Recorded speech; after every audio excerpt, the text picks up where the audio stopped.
Okay, it says we are live. I'm just going to check on my phone to make sure it is live and we have audio. It's not quite there yet.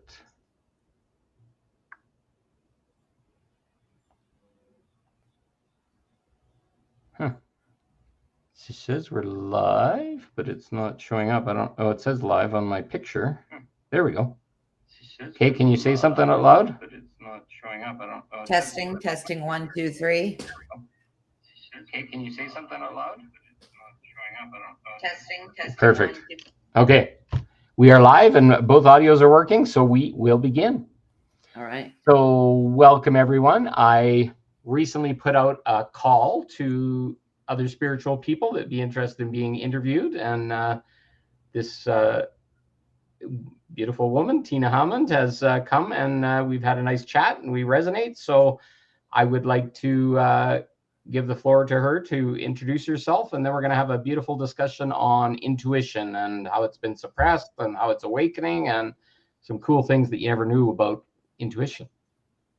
So, Hi. Oh, sorry. No problem. Go ahead. Hi, I'm Tina Hammond, and I'm a psychic, a tarot card reader, a dowser, and a medium. And I'm a different kind of medium, I think, than most people are used to, because I do not talk to people on the other side, or that's really not what my mediumship is about. It's happened a couple times, but I'm mostly a medium to the sun, and the energy vibration that comes through the sun, the core of the earth, and the trees, the animals. Yes. So I have conversations with the sun instead of dead people. So. Okay. And where are you located, just so we know?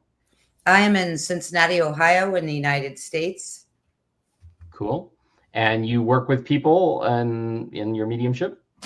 I do. I work with people, and depending on what kind of reading you're getting, because I have a real simple reading where you can basically just ask unlimited questions for 45 minutes or an hour. But some of the more extensive readings, I will actually go out and walk and listen and ask for signs from nature or anything that comes through multidimensionally, what that person needs to know right now. And that's a really amazing part of the readings to me, because one of the things that's very awesome that I've tapped into, and some people might know this, but like, what is one of your main jobs? Like, are you a person that works with geothermal energy, which could be what's on the ground, what's in the ground, and 30 feet below the ground? So a lot of people are connected to all sorts of things.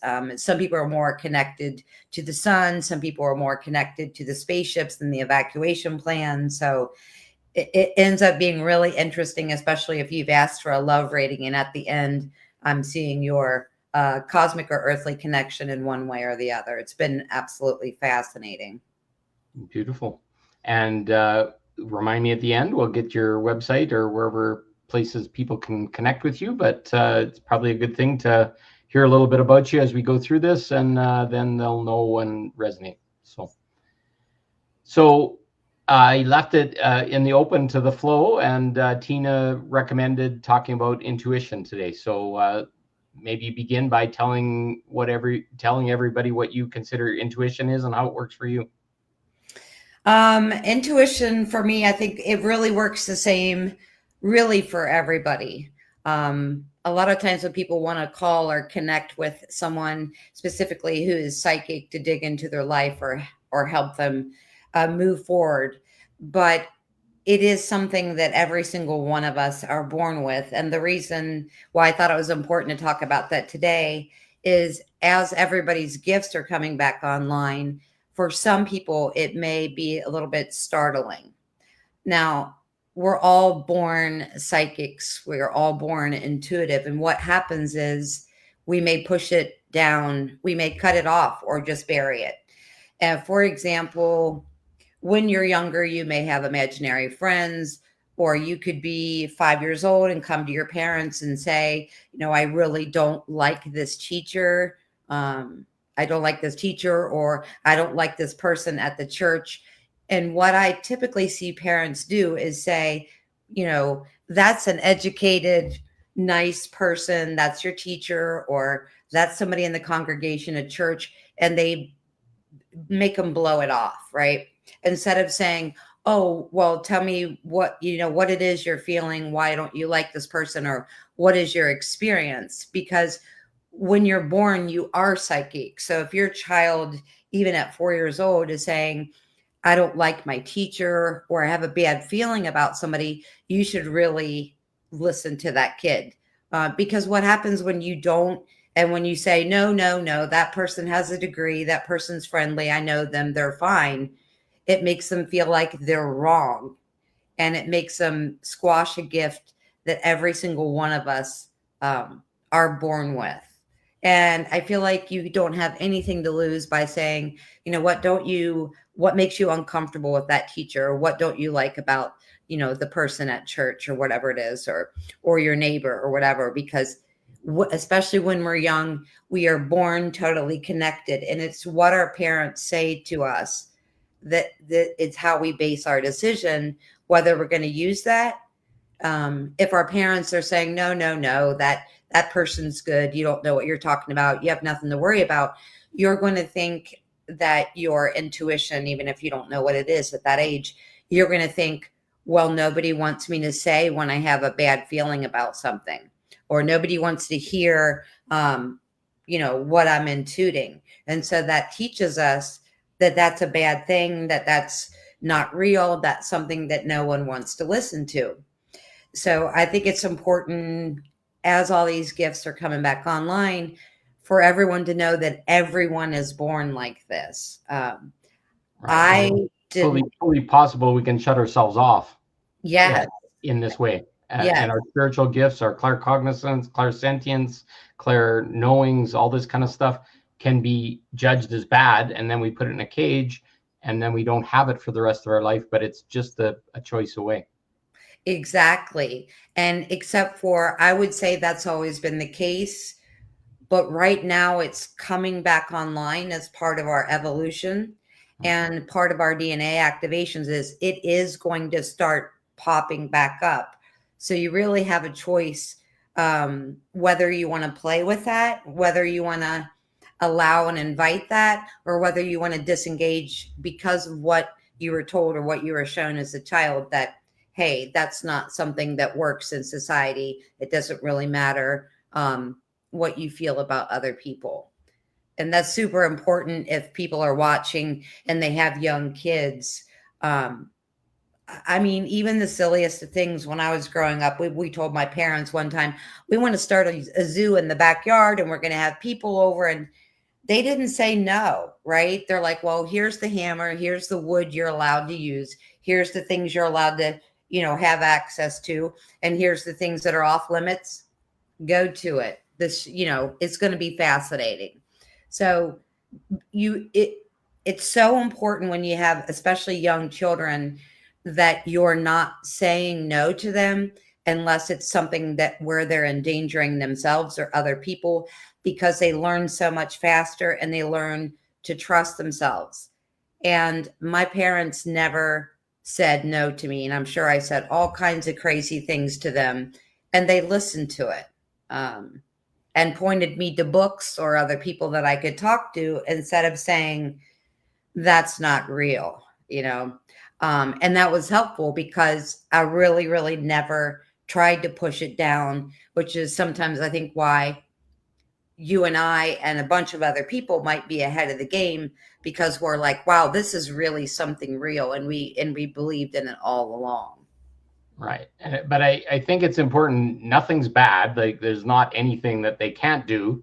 But for the highest good of the child, it would be to let this possibility still exist and evaluate it, because sometimes we'll create a parent that's not interested in spirituality at all. They shut it off themselves, and that'll be part of our program that closes us down to not wake up until this point of our life, or whatever. So there's all a reason. Your parents may not be aware at that time, but by them listening, probably hearing that maybe happened to them in their past from their parents, these parents can now make a choice to do something different with their children that are coming in, because this is like lineage trauma in play, right? We keep shutting down our gifts. And if you, more than likely your mother had the gift, and at the same time you had the gift, but she'd shut it off to feel safe in the world or to be married or satisfy her mother.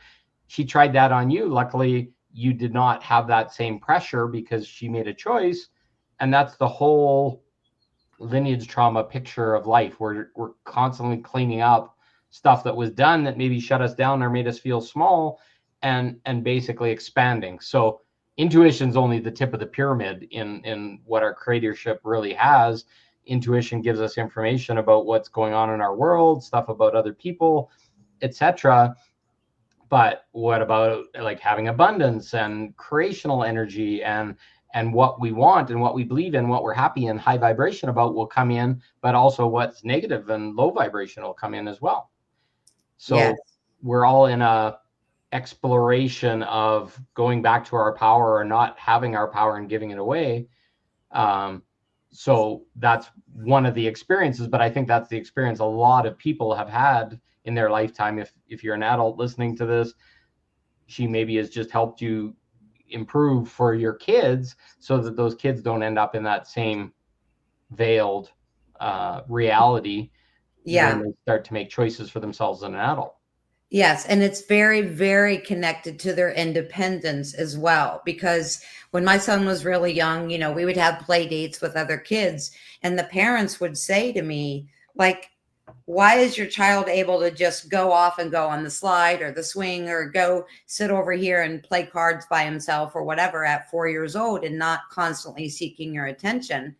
And it's hand in hand with the intuition that when a child is very young, if you tell them no all the time just to have control or just to say the word no, they won't listen to you. Mm-hmm. So if you're not cutting off and telling them that their feelings about people or places are invalid, and at the same time, you're inviting them to just kind of explore the house or the park or wherever you are, it makes such a huge difference. Because what happens by the time they're 4 or 5 is one person has a child that is constantly like in public clinging to the parent, like, oh my God, is it okay? So they're constantly looking at you going, is it okay? Is it okay? And if you don't tell them that there's something wrong with their intuition and imagination, and you only tell them no when they're endangering themselves or other people, you end up with a really psychic, very independent child, which is great because you have other things to do besides your child, right? You work and you have laundry and you have house cleaning. And if you have a child that's constantly hanging on the bottom of your leg while you're trying to vacuum, it just doesn't work very well. Well, it's a nervous system and a safety thing. The child's looking for validation. The thing that a lot of parents don't realize is in our society, when you're small and you're first the toddler and you're starting to wander around, you want to touch these beautiful things, and it's like, oh, so exciting, but it's a glass vase and it's going to smash, and the parent comes over and goes whack on the back of the bum, or grabs their hand and says no. I really think that's an issue of the parent not childproofing the house, because they're going to touch and put in their mouth anything like an electrical cord or right. anything, because their feeler receptors in their mouth are much more than their hands for those early ages. So that's why they'll put a piece of poop or a rock or a whatever in, and or basically anything.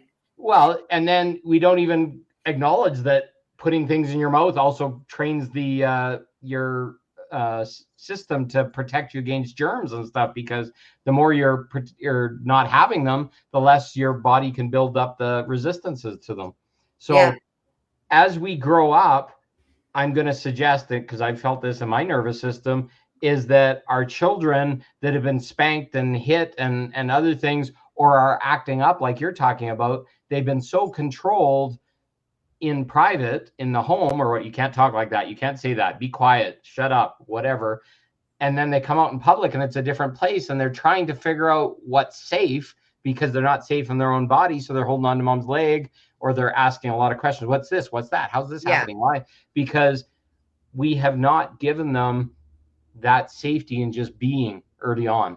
Yes. They had to be protected. They had to be controlled. They had to go in the in the playpen because they might touch the stove, and oh, I'm going to touch the stove and I'm going to get hurt. Well, sometimes when you touch the stove, you realize your fingers get burned and it hurts and you won't ever do it again. But if you get right. spanked, now all of a sudden it's like that same thing could happen by you touching the vase or you pulling the fishbowl off the table or whatever. Kids do not know at that point. You're in this, I'm loving you and I'm protecting you, but that involves spank on the ass or slap the Right. hand. So the person who's loving and protecting you is the person that's hurting you. It's very confusing. Isn't that the definition of aversion therapy? Right. Don't do that thing. Slap it every time. Yeah. It's like snap yourself with a rubber band for OCD.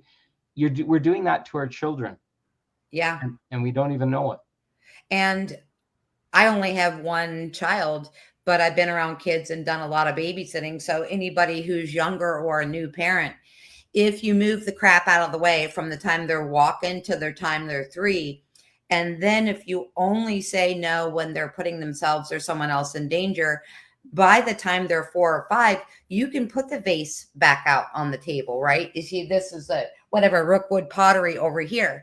But I mean, I could put that on the table, right? Because they already know that I'm only going to say no if they're going to put themselves in danger or, somebody else. So breaking that would be bad, right? If you could be putting yourself in danger of getting cut. But so if the home is kind of childproof just for the first 3 years and you only say no and it's absolutely necessary, when you say no, that child will stop in their tracks and they'll listen to you. But if you say no 50 times a day, it gets to the point where, well, no is the most common word in the house. And I still want to touch the vase and I still want to stick my hands in your soup or stick my hands in the stove no is such a, every hour word that it stops being taken seriously. So which way were you raised, just out of interest?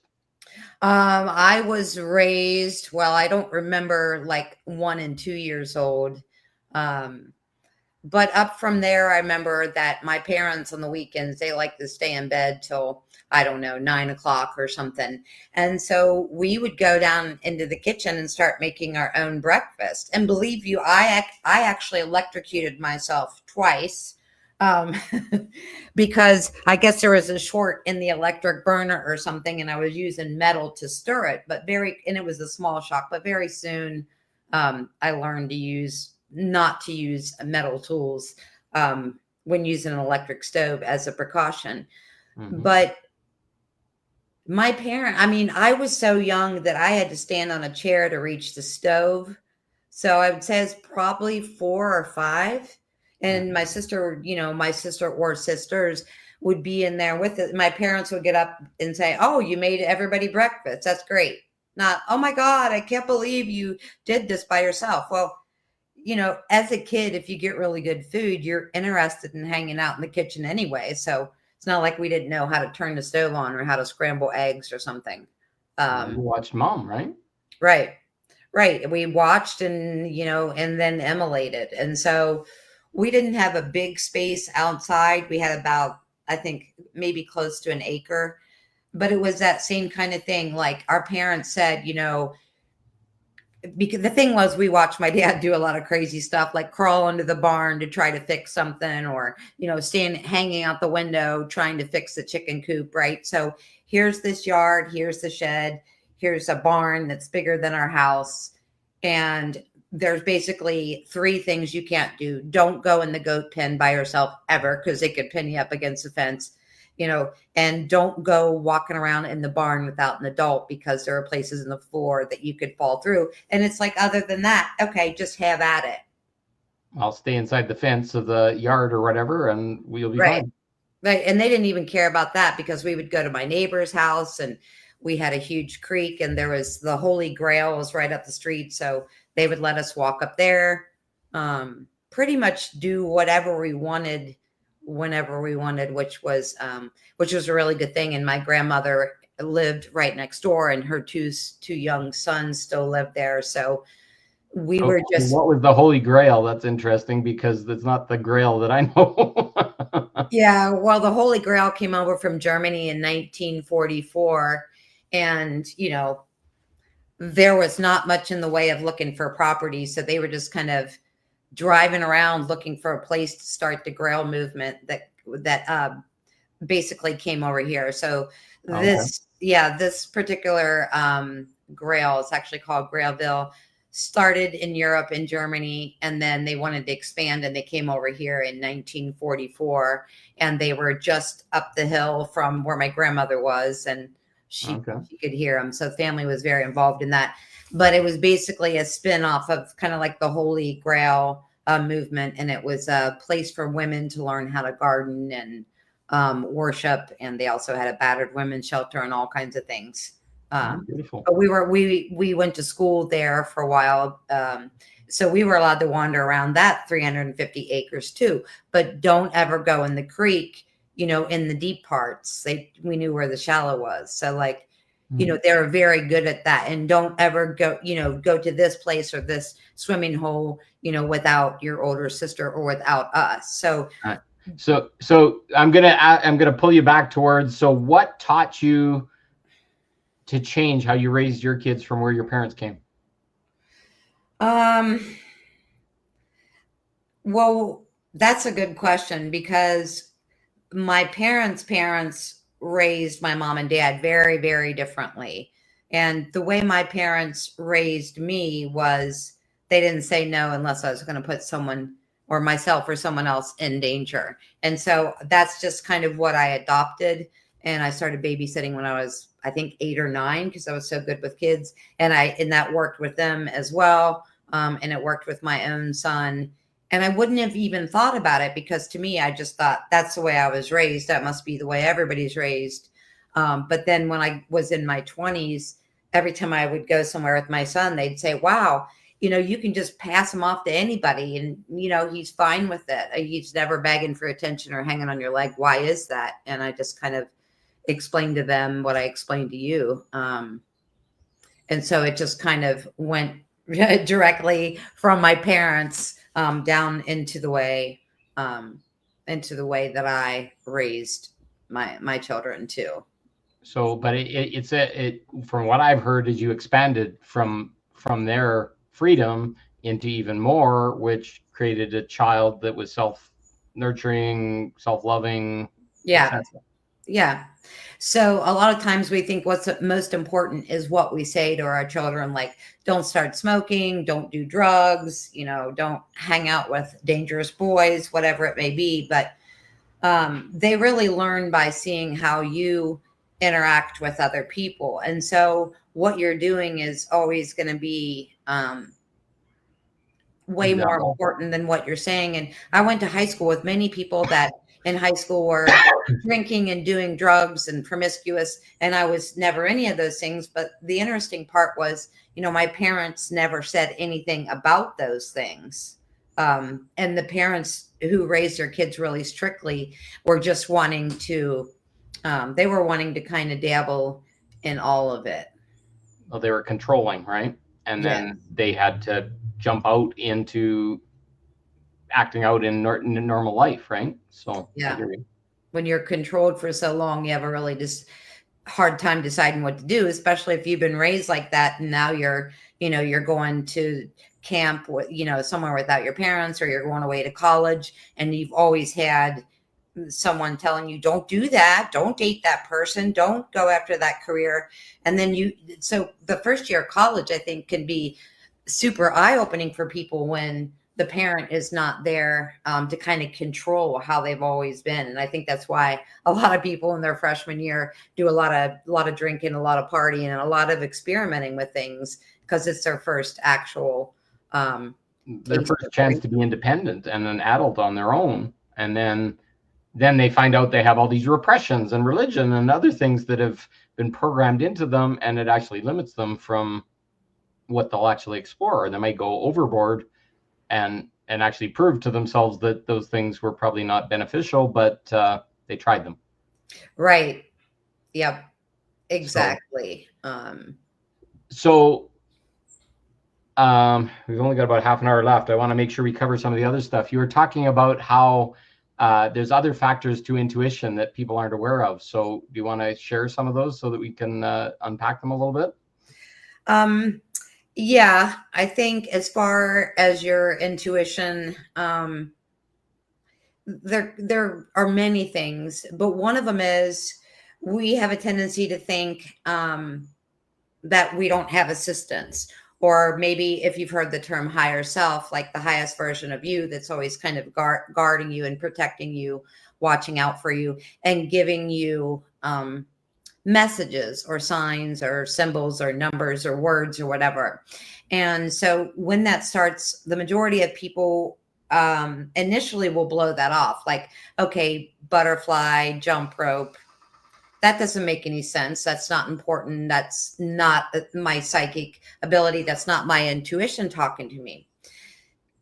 But intuition is a muscle. And so if you're really interested in using that and being your own psychic, nothing wrong with talking to, other people. We're here to collaborate. But as far as our psychic ability,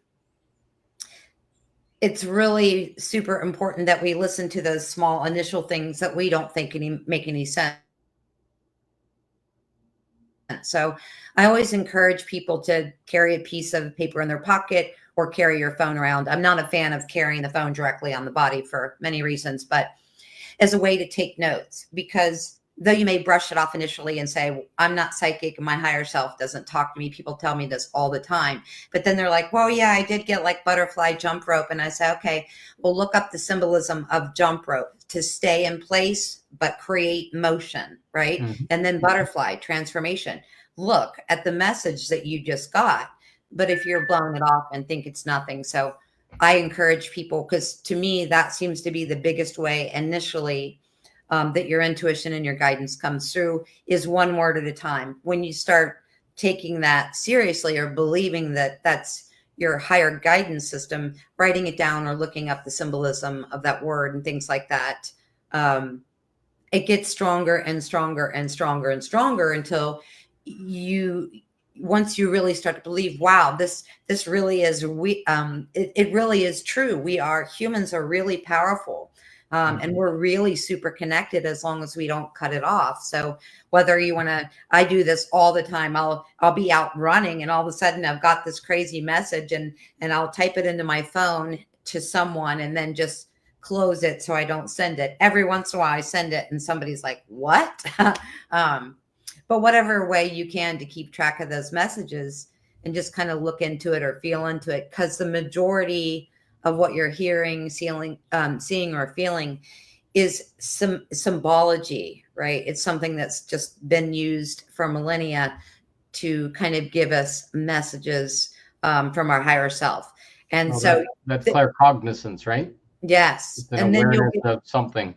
Yes. And then you'll get to the point where you can just channel that higher frequency of yourself while you're having a conversation with Paul or while you're riding your bike or whatever. And it will start coming through, as sentences. Or for me, I'll just sit down and start writing a transcript kind of automatically. But I didn't just, learn how to write in second grade and then start writing this down. It came in those little steps. The great thing for everybody is these are things that are being activated and coming back online. So whether you shut it off or not, ready, set, go, here it comes. So let's maybe just talk for a second. So an example just happened to me this morning. A woman wanted to be interviewed. So I set up a meeting with her at 11 o'clock today. And she's kind of resisted having meetings with me. She gives these excuses and at the last minute things happen or whatever. And as I woke up this morning, I was like, she's not coming again, is she? And I didn't know for sure, and I wasn't creating it or whatever. But about half an hour before the meeting was supposed, I gotta babysit the grandkids and all this kind of stuff. And it's 3 strikes, you're out in my world. It was basically the third time she did it, and I said, "You're welcome. You're not going to be interviewed. Go look after your grandkids." But there's an ego. There's a part of her that's protecting her from having a discussion that might awaken her, but she keeps asking, which becomes a boundary issue for me and a self-love issue for me. So I get that all the time. Or 30 seconds before a text will show up, I know that person's thinking about me, and I know I'm about to get a text from my friend Jerry. We go for a walk, and it was like, I better text Jerry. And then I just waited a second and Jerry's texting me. He was already typing it. I could feel him mentally connected to me. And there was nothing to indicate it. I'm just driving down the road and all of a sudden it's like, oh, talk to Jerry. Well, this is ESP, intuition, telepathy starting, which we all have as well, but it's been muted for a long time. So there will be a point when eventually people will be able to talk to us remotely without even using words, because that's part of deeper levels of intuition as well, at least in my experience.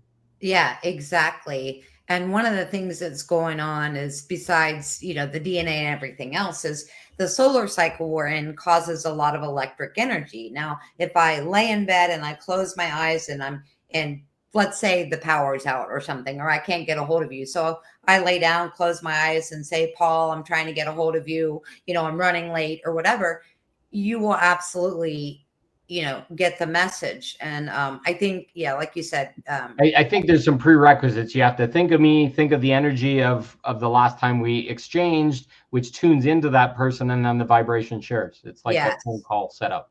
Yes. And I think it works at different variations depending on your connection and how close you are to someone. So if I just met you and I've only talked to you one time, it may take me a few more minutes. I may have to work a little harder and connect in a couple of different ways. If you're someone I talk to on a regular basis, it just automatically shows up. So I'm thinking a couple of days ago, I really need to go to Costco. And I always go with my girlfriend. And I thought, I should call her and tell her I need to go. And I thought, well, that's ridiculous. We always go together. If she was going to go, surely she'd call me or text me, because she knows I'll be ready at a moment's notice. And I kept thinking about it and thinking about it. And then I started in on my morning Qigong. And then in the middle of Qigong, she messages me and said, oh, sorry, I went to Costco without you. I just got back. And I really needed to go. So if I listened to myself, I would have texted her and called her and say, hey, my ears are burning. Are you thinking about going to Costco? So instead, I missed my chance because I didn't listen to myself, because we just assume, Well, another good example of that is a married couple that sleeps in the same bed. Your auras, your vibrations are interacting because you're sleeping in the same bed. Well, all of a sudden you start completing their sentences because your consciousnesses are synced. There's good examples of women that sleep in a barracks or whatever. There's periods synchronized as part of that frequency buildup. So there's a whole bunch of energetic that's going on in everything that we don't consciously acknowledge through science or other things, but it is happening in the field all the time. That's what energy healing is. And organically, everything is just trying to synchronize with the energy around it. So you're going to sync with your partner. You're going to sync with the trees outside. The tree outside you may say, hey, it's gonna storm. You should move this, or you should stake that little baby tree or whatever. And as crazy as it sounds, every single time it does happen, because the energy around you and in your surroundings is always trying to align, which is why women, living together always end up having their periods at the same time and going through emotional stuff at the same time, where we're always trying to sync up our reality. Now, the more we practice our intuition, or maybe practice telepathy with each other, with other people, and both people are doing it intentionally, the more electric energy we put into our field.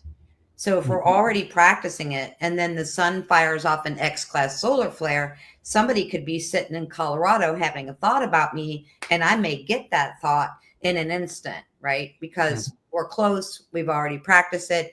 And now the amplification of our electric field, because of that connection and because of that psychic ability that's already being used. And then the sun throws us some electric, and it's like, whoa, it takes it to the next level. So that's one of so that's one of the big reasons why, whether you've shoved it under a mattress, or where you put your psychic ability that you're born with, it's kind of sizzling around electrically in your field. But the good thing about that is, if you're a person that's ignored it for 30 years, you can do a couple of things, and you'll find that you can come online faster than someone like me who's been listening to it for 40 years. But So you brought this up. So what part does the sun have in that process that you're talking about right now? well, in general, it gives a frequency vibration. So Mhm. when you have two like vibrations, those are going to stick. Okay, so however we want to think about the world, flat, square, round, donut, doesn't matter. The sun is making its rounds, right? And the sun is very, very high positive energy. So when it's going around, it's not going to pick up all the negativity. Some of the other planets do that, but the sun itself is never going to pick up anything below its frequency, right? So Well, if you're, the sun is light, which is love, and a whole bunch of other high vibrational frequencies, truth, and etc. yes, So I agree with you. Keep going. yeah, and it has a photonic radiation. Um, so it picks up essentially from all parts of the world the highest, happiest things. That's why in the tarot the sun is illumination and joy. So if you're walking outside when you're, and this is vitamin D as well, but the most important thing is when you go outside, you're exposing yourself to a light body, to a light packet, to photonic, joy. Mhm. And when you're outside, the sun is giving you all the positivity that is picked up from everywhere on the planet, right? And it's absorbing right through your skin. That's why, put someone outside, a kid, even if they don't want to go initially, and make them swim or make them take a walk or play in the park, and they'll be super amped up after about an hour. Mhm. Because just being out there in the sun is giving you the literally radiation of happiness and joy and clarity. Well, it's been proven the particle theory of light is we're all made of light as it is, anyways. Yeah. So I'll take that even to a higher level, that the sun is light and love, and it's actually pushing us to dissolve our shadow, dissolve the untruth that's all around us. It's supercharging us. Actually, I've been following some research. I do this red light therapy on my body. I don't know if you can see it. There's hairs regrowing on the back of my head. This was bald and shiny just a month or two ago, just by putting red light on the top of my head. So sun. Oh, wow. Right now it's M series flares, X every once in a while. We're getting pushed every time you look out the window or whatever. You're getting pushed to deal with the darkness and the stories and the old programs, all the stuff that's not serving you, because those photons are flooding in and you're getting supercharged. Yes. So I agree. And while you're in the house, maybe connected to the computer or having the phone in your hand a lot, you're still going to be getting that, but you're kind of getting it a little bit through dirty electricity. Whereas if you really want some clarity, sometimes instead of looking, not that, we all look things up. It's a wonderful tool. It's amazing. We all use it. We all need it. But if you're really looking for clarity, instead of sometimes like researching or maybe reaching out to someone on social media, your best bet is to go take a walk in the sunshine, because the sun is just only giving you, it's really giving you that assistance and that happiness and that super high frequency. Like I said, the moon is a little bit of a different story, but the sun only ever projects joy and clarity. And it's very real through photons and through radiation that is absorbed through your skin. That's why people say, oh, if you're pissed off, go take a walk. It really and works. to add to that, what do people do? They put sunglasses on because they're going to get cataracts, so it's going to hurt them or whatever, when they really need that sun going right through the cornea of their other eye. I'm not saying stare at the boiling sun, but to get that in, and then to have it hit your arms. Like, that's how vitamin D is created. The sun goes in and it's created when it's really cold in winter and people are going inside and they're covered up with a jacket. They don't get it, and they're not getting awakened. They're not getting what they need. Yep. And that's a really important point. So if you're going outside and spending lots of hours out there, but you're using a sunscreen with metal, There's another one. You're shielding everything that we're talking about. And most of the sunscreens now have metal. So you've got to find one that doesn't have metal, or you can use coconut oil. If you use organic coconut oil, which is pretty cheap compared to sunscreen, it's way cheap. That is a natural sunscreen 20. And so that's awesome. And it doesn't have any metal. And I didn't realize until about 12 years ago that they had metal in the sunscreen.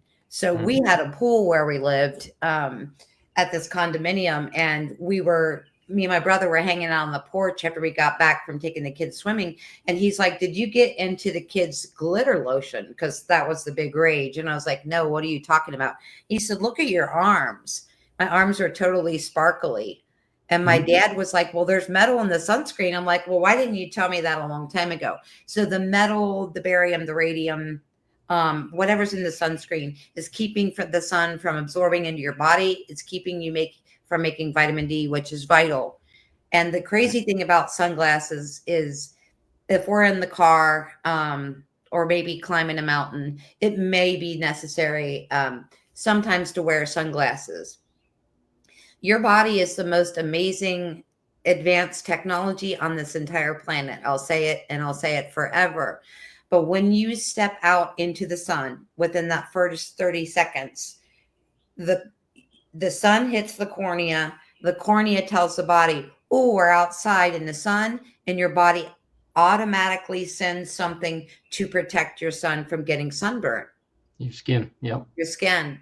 But if you put sunglasses on, your body doesn't know you're outside in the sun and doesn't send that protective mechanism. It doesn't send it up and put that in place. So it's a lot easier to get. Well, and I think it's actually more than that. There's endorphins and other things that are activated in the brain, and it just flows into your body, and it's a natural antidepressant. Yes. Yeah. So if you're driving and it's, super sunny and you can't see the road, then you obviously need them. But it's really best your body, your eyes are like lasers. They actually, invented the lasers by looking at the human eye and what the human eye could do. So your eye is the thing that tells your whole body what to do. Hey, we're going in the sun. Hey, we're going in the wind. This is what happens, and your body automatically adjust to that. And between the sunscreen with metal and the sunglasses, you could be outside for 8 hours and you're getting minimal to no true exposure from the most beneficial thing we have on the planet as far as the healing spectrum. It's super important. Well, I've switched to yellow sunglasses, which are kind of blue blockers, and I still get some sun, but it blocks some of the light or whatever. But it takes the pain out of direct sun exposure, at least for me. And it turns the color green, just a beautiful dark rich color, and Nice. Other things as well, because blue light is not helping us. It's coming out of our monitors, it's coming out of all of our devices. I've actually got kind of orange glasses. They're saying that that's the best that you can get now for using your devices, because it'll hyper stimulate you, and not in a good way. Yeah. And this morning I decided, because I do a whole host of things starting with Qigong, but the first thing I always do, of course, because my phone goes on airplane mode at night. I'm just going to grab a pair. They're right here. Keep going. So when I turn the phone back on in the morning, of course, there's notifications from 10 Ways to Sunday. And so my habit is to usually look at that notifications or see if there's anything important, any important phone calls or text messages, things like that I missed. But I decided this morning, because after I'm up for like an hour, I always have that feeling of, let's lay back down. Let's just lay back down for a few minutes. Yeah. So this morning, This morning, I just decided, you know what? I'm going to get up. I'm going to have my cup of coffee. I'm going to start my Qigong, and the phone's going to stay on airplane mode. And so I'm going to go from Qigong right straight to the rowing machine. And now I feel like I've had like a B vitamin shot or some ginseng or something, and zero desire to lay back down. But while I'm turning the phone off airplane mode, and the first thing I'm doing is touching the phone for 20 minutes and trying to get caught up with everything. Skipping that was huge. Mm-hmm. And also changing our habit is huge, but skipping that is huge too. So I urge anybody that thinks they can do that to, it's different if you have small kids. Not everybody can do it, but or two households going on, different things like that, or if you have to be on call for work. But yeah, if you can be up and moving around for a half hour, an hour without turning your phone back on, it's so peaceful. And it's, Well, you and I are the same age. Same goes with your Wi-Fi router, your electronic devices in the house, the TVs, etc. Yeah. It's huge. Yeah. This computer that I'm using right now, I don't know how to turn it on airplane mode, but I'm assuming there is a way to do it. You can turn off Wi-Fi. That's the equivalent of airplane mode, but it may not turn off Bluetooth. Yeah.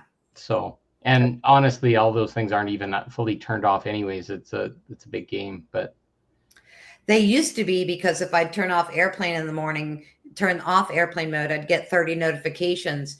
On and off for the past 2 weeks though. And so I started moving the phone like way away from my bedroom, because in the last couple weeks, it doesn't do it every night. But even with airplane mode on, I wake up and I'm like, wow, how did someone text me at 3:00 in the morning? Or how did someone message me through Messenger? It's coming through at 4:00 in the morning when it's on airplane mode. They can't monitor you that way. It's not working.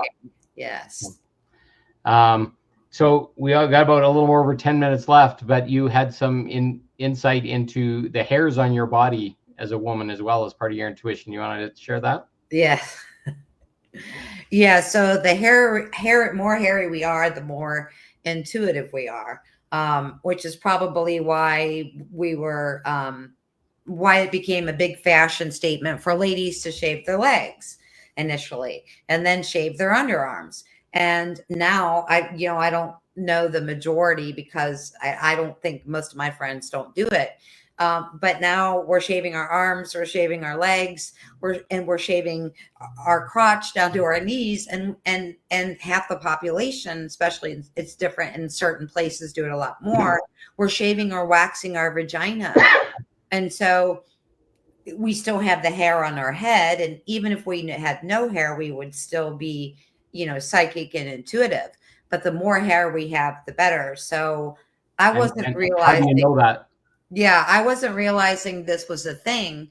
And usually I'm not, shaving my legs, wearing shorts here in Ohio until April. And so in 2018, it was like the first week in March, and it was almost 70 degrees. And I thought, wow, I haven't shaved my legs in like 3 months, but who cares? I'm just going to wear shorts and a t-shirt anyway. And the slightest bit of wind that moved, it was tingling and giving a sensation, which I'm sure even besides the psychic ability,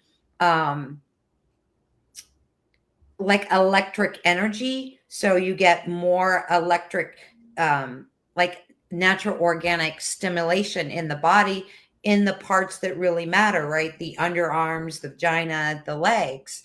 So having sensuality. Yeah, and our sensuality, and having not shaved for 3 months and wearing shorts, I could not believe that when I picked up on things that I normally picked up right up here, I could feel it through the crown chakra, that I was picking it up through my entire body, right? Mm-hmm. And so now we're talked into waxing or shaving our vagina completely bald. And that is one of the major psychic centers of the whole body. It's connected to our confidence center, and also the sacral chakra as well. So by shaving that, we're cutting ourselves off from that. Now, we're not saying, turn into a grizzly bear, don't ever do anything, or don't ever, manicure yourself, but to take that completely off. If this is something you care about and you're wanting to be more psychic and more intuitive, because you've got basically 3 centers, right, where we're all super hairy. It's not an accident. One is at the crown chakra, then we have the one at the sacral chakra, and then we have the one that's connected to our feet, and the star chakra, and the energy coming up through earth through our feet. So if we're shaving everything from here down, we can get out of balance, because the solar chakra then will be not the solar chakra, the crown chakra up here will be super open. But then how are we processing it? Yeah. When we've essentially kind of we're hindering it, below our neck. So well, and look at things like our genitals, our root chakra. This is us grounding into the planet in creation energy. It's also our sexuality energy goes up from there. And can you imagine how much sensuality a woman loses by shaving all that stuff there? Now it's It's directly the skin that's having to have it all, where the little hairs are massive in pleasure and feeling good and sensuality. Yeah, exactly. And you know, I know people that do it. Well, I've talked to several people that do it, or one of my friends said, every single person that, I've ever been with, every person literally in the state of California waxes that off. And I'm like, that's crazy to me. And again, shaving, trimming, whatever, that's a different story, but you're losing, like, so it's kind of like a really big weird catch 22, right? Because if you're with a man, hopefully he wants you to have the greatest experience, the greatest pleasure, and the greatest orgasm. But then wanting you or demanding you to shave that is actually keeping him from the actual, thing that he's hoping for, right? He's hoping But to get. he may not even want that. But think of it this way: it's the biggest sadomasochistic act we could do to ourselves on a regular basis, because waxing that kind of stuff hurts like hell. Can you imagine? Yeah. It's like, oh, I want to do that, and it only lasts for a couple days, and then the hair starts to grow back, and then you're in a big circle again. So, yeah, and not to mention, I'm sure they're not just using plain organic wax. There's all kinds of stuff can in you there. imagine how all that skin is desensitized by that radical pain? Yeah, That skin's all desensitized, so you're actually desensitizing your sexual organs and your ability to receive light energy and all these other things that are part of lingams and yonis and other stuff, right? exactly. And I mean, so I never have just waxed that off. So, but I can imagine, even if you're, shaving your bikini area for the first time and you're getting ready to go to the pool, that can, no matter how expensive your razor, can be really itchy for days or, You get ingrown hairs and it'll look awful and a whole bunch of stuff. yes. Yeah. And so I feel like I'm not sure what the point is of waxing or completely shaving off the sacral center there is for anybody who, because the people that I've talked to, it's like, oh, well, it's more attractive and it's more of a sexual turn on. Whereas actually, I can't talk for everybody's personal preference, but it's actually, like you said, it's taking not all of the feeling out, but you're eliminating a lot of the feeling, a lot of the stimulation, just like the hair on the legs blowing in the breeze. And I was like, wow, my whole body is psychic instead of just my crown chakra.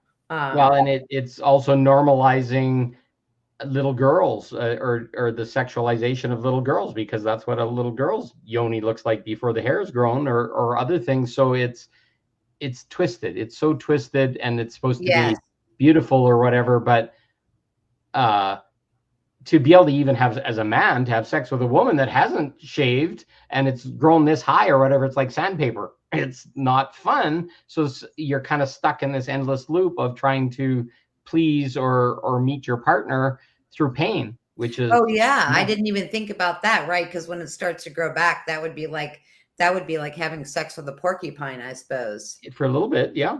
Yeah, and then till it grows back out. So you're putting wax and you're putting unnecessary chemicals, and it's creepy and not good for you in so many ways. But if you want to have, we were talking about this yesterday, if you want your woman to have the orgasm where she's thrown out into space, right? Thrown out into the cosmos, you don't want to be encouraging her to shave that off or wax that off, because she's never going to achieve what she could with that natural antenna there, to help her achieve sexual pleasure.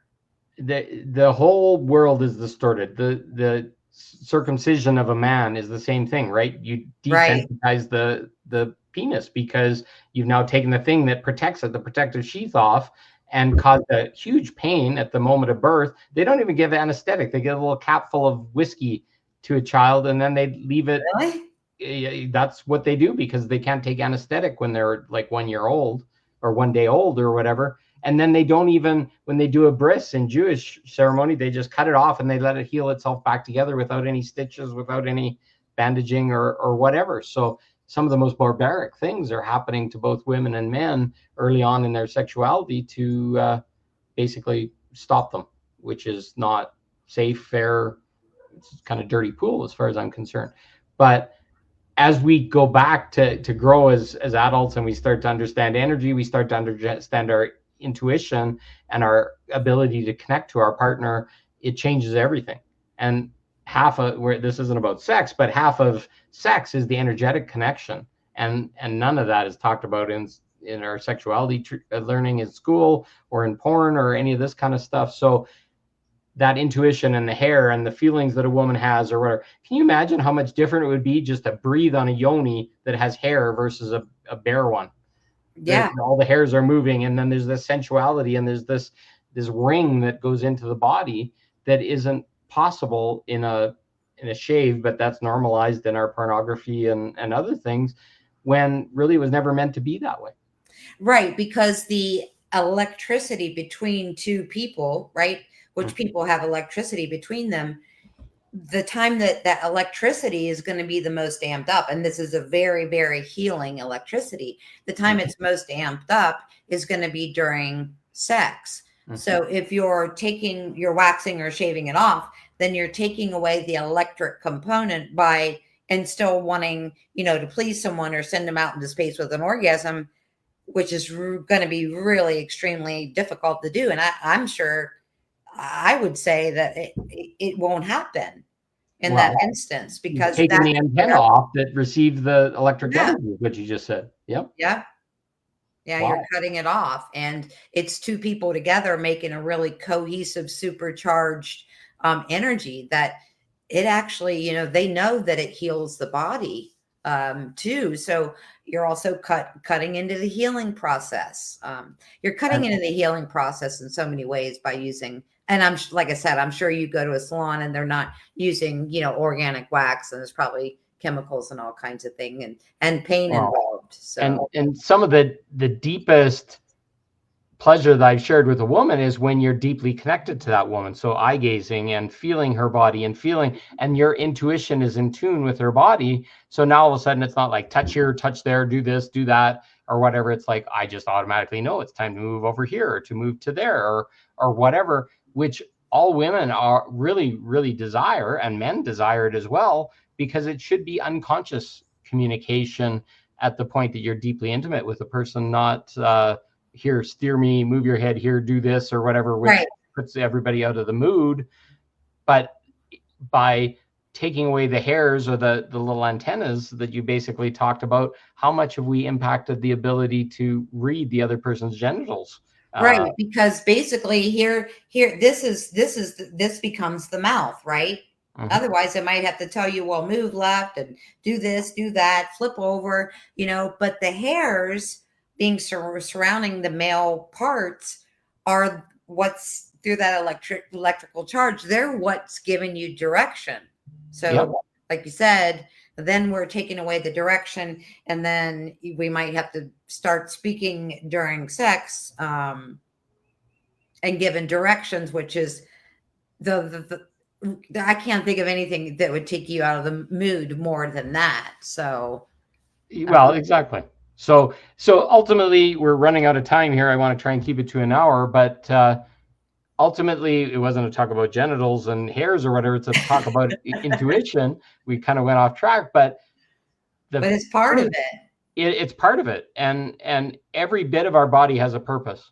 And if we're having to do something to our body or make our breasts big or whatever to be happy in the world and all this kind of stuff, which is all societal norms and these kind of things, do you think a nipple has its same pleasure and other things after you put a big silicone sack in there? And I don't think it's even connected anymore. No, I was just thinking the same thing. Like the nipple and the breast is like, it's just this incredible pleasure center. So I don't have implants, so I don't know what that feels like, but I would imagine you would lose an incredible amount of sensation in that area too, right? All these things that are now the norm, and in some places they expect it. I mean, there are some countries when people have said things to me like, oh, everybody has a boob job there, everybody gets their whole body waxed there.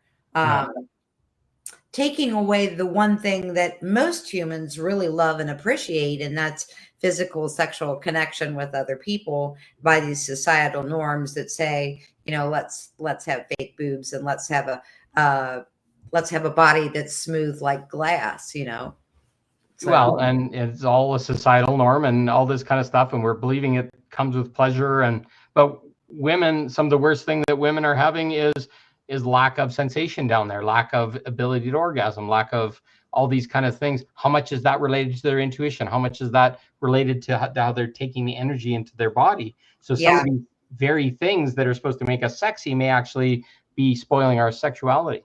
And exactly. And I know we decided yesterday that we were just going to kind of have a free for all. And, you know, we didn't plan to talk about waxing our vaginas, but, you know, it's full circle because when you disconnect from yourself in any way by making your body as smooth as glass, you are disconnecting from your intuition. And your intuition during sex is even telling you, do this, do that, you know, breathe heavier, whatever, to get in really in sync with that other person. And yet you could be just relieving yourself of that knowing of what that other person needs and wants in that very instant. So, well, and messing with our natural body's sensations, its hair, its terrain, or whatever, is having definite impacts on our ability to feel and intensely. And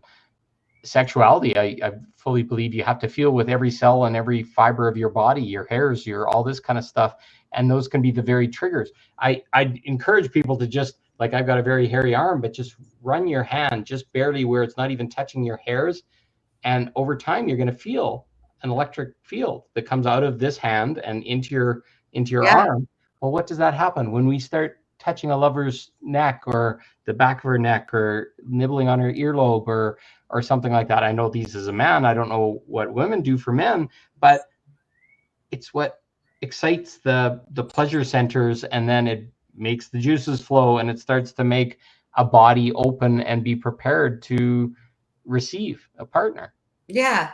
I feel like that, like the hair follicle, it's like every one of those is a portal to feeling. So the less hair you have, the more you're kind of cut off from that portal of feeling. And now you only have it on the inside of the vagina or the G spot.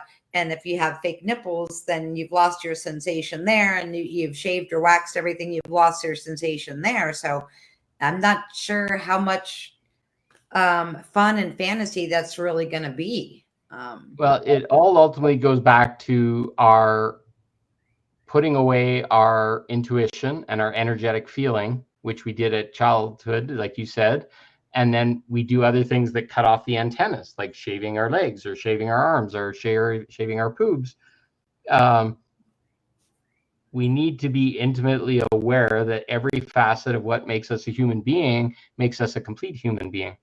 And any societal norm or whatever that says that's not good, you got to shave your eyebrows off and you got to paint them on because they got to be straight lines, and oh, you got to cut your hair off because you got to work in environments where you need a mask and it won't seal on it or something like that. Like, the craziness of the stuff that we do to pervert our bodies. I love this because it's so sensual. As a mustache, it feels so sensual, Yeah. and it just wakes me up and livens me.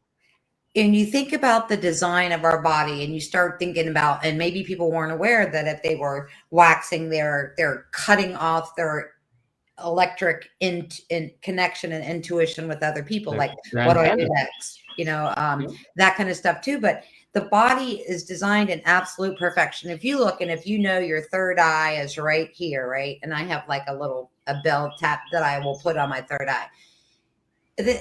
And people have told me forever to shave. Look, I have crazy eyebrows, right? Shave your eyebrows off, pencil them back on, or, you know, get your eyebrows waxed or whatever. And it's not like I don't pluck them. I just have a lot of eyebrows. But if you look at the face, where are the eyebrows? You got two landing strips that are pulling in the psychic connection and the pineal gland, right? And it's not an accident. And again, we're not saying that, you know, you want to look like Cookie Monster Elmo and have a unibrow, but yeah, I mean, this landing pad is here. That psychic spot is there on your head. because that Yeah, every Wi-Fi crown happening. activation, waking up your third eye, and it's no, not by any choice that you've got like 200, antennas on both sides of your third eye. Well, But if you ever, a few times I'll break off an eyebrow or something up here, and then I'll get these eyebrows that grow like 10 times faster than all the rest, because your eyebrows traditionally don't grow, but once you cut them off, they'll grow like a freaking weed. Same with armpit hair and other things, which tells you something. Yeah, your body is like, oh wait, no, this is supposed to be here. Absolutely. This has a and again, sometimes we have to have surgery or have to have things done, and sometimes people are born with things that do require surgery, but you're best off not going under the knife or doing anything crazy to alter yourself, just knowing the fact that the yoni is the electric sexual pleasure center of the entire body, and you could be cutting that off by shaving or waxing. And same thing with your eyebrows. And to me, I always thought it was just the weirdest phase. I would see people making videos, and I can't even sometimes hear what they're saying, because I'm thinking, why did you do that? And then it's like the eyebrow is like right here, right? But then the people got their eyebrows all the way up here. Yeah. And it's so weird. It's very distracting. I feel like not in proportion and other things, but right. Yeah.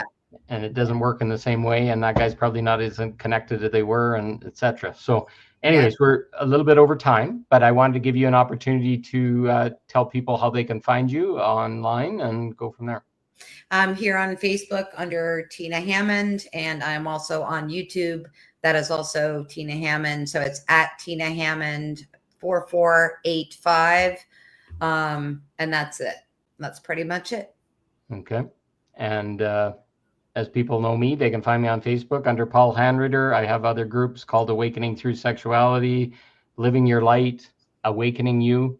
I got a Facebook or a YouTube channel called New Perspectives on Reality. I just share beautiful truth like this, and maybe we'll see how time goes in the future, and maybe Tina and I'll get together again. But a beautiful discussion. I learned a whole bunch, and I hope you guys all learned a bunch as well. Thank you so much for having me. Thank you, everybody. You have a good day, and you too. Have Tina again, says Marie Redmond. So I will keep that in mind. So thank you. And thank you, Alexa. She sent something earlier. I don't know if a lot of people stayed, but we will have a good day, and we will talk more soon. Thank you. And if there's any questions, put them in the bottom of the link. Tina's going to echo it on her page as well, and we'll cover as many people as possible. Thanks, everybody. And thank you, Tina. All right. Thanks. Just stay in the green room while I'm just going to end.